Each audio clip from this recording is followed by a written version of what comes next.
Бал жеуді күнделікті әдетке айналдырғанда ағзамызда қандай өзгерістер орын алады және тұтастай алғанда оның денсаулыққа қандай пайдасы бар? Бұл жайлы пайдалы ақпараттар арнасы балды жеудің 8 пайдасына тоқталып, толығырақ түсіндіріп өтеді. Видеоны соңына дейін көріп, арнаға жазылып кетіңіз. Менің каналымда сіз көптеген пайдалы ақпараттарды біле аласыз. Бал әртүрлі ауруларды алдын алу және оларды емдеуге қызмет ететін ара шаруашылығының керемет өнімі. Сонымен қатар, бұл тәттіні қант диабетіне шалдыққан адамдарға да қолдануға болады. Бірақ балдың табиғи екеніне сенімді болу үшін оны арашыдан сатып алған жөн. Бал өте күшті антиоксидант. Ол терідегі тесіктердің бітелуіне және безеу мен терінің ерте қартаюға алып келетін ағзадағы уытты заттарды шығарады. Балды жеуден бөлек, онымен маскалар жасауға болады. Сонда бет барқыт тәрізді жұмсақ және тегіс болады.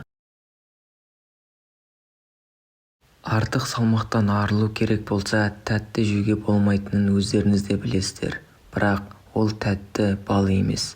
Балды жеуге рұқсат етіліп қана қоймай, сонымен қатар оны арықтағысы келетіндерге ұсынылады. Ол метаболизмді жақсартатындықтан артық салмақ тез кетеді. Бір қызығы, балдың құрамында холестерин жоқ, бірақ оның құрамында холестерин деңгейін төмендетуге көмектесетін микроэлементтер бар. Балды күнделікті тұтыну ағзадағы антиоксидант қосылыстарының деңгейіне жақсы әсер етеді, ал ол өз кезегінде жоғары холестерин деңгейімен күреседі. Балды күнделікті қолданылу жасы келген адамдардың барлығында пайда болатын жүрек-қан тамырлары ауруларының алдын алады. Медициналық зерттеулер көрсеткендей, балдың құрамына кіретін антиоксиданттар артериялардың тартылуының және қан ұюының алдын алады. Күнделікті бал тұтынатын адамдардың есте сақтау қабілеті әлдеқайда жақсы дамығаны ғылыммен дәлелденген. Сондай-ақ, олардың қартайғанда ұмытшақтыққа шалдығу ықтималдығы да нөлге тең. Сонымен қатар, балдағы кальций миға жақсы сіңеді және бұл оның жұмысына жағымды әсер етеді.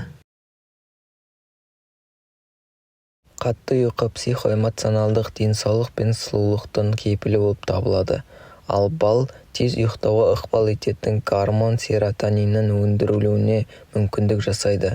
Сондықтан ұйқы алдында бір қасық бал жеп жататын болсаңыз, жақсы ұйықтайтын боласыз.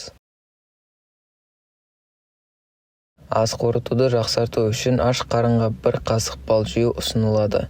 Осындай қарапайым рәсім асқазан ішек жолдары ауруларының пайда болуына жол бермейді. Сонымен қатар, бал асқазан жолында бактерияларды жояды, сондай-ақ асқазанның шырышты қабығындағы жараларды емдейді. Балдық құрамындағы глюкоза нейрондар үшін қажет. Ол қанға тез сіңіп, босаңсуға, сіңірдің тартылуын төмендетуге және психологиялық бұзылуларды емдеуге ықпал етеді. Видеоны соңына дейін көргеніңіз үшін рахмет. Видео ұнаса, лайк басып, арнаға жазылып кетіңіз. Бұл каналда сіз көптеген пайдалы ақпараттарды біле аласыз.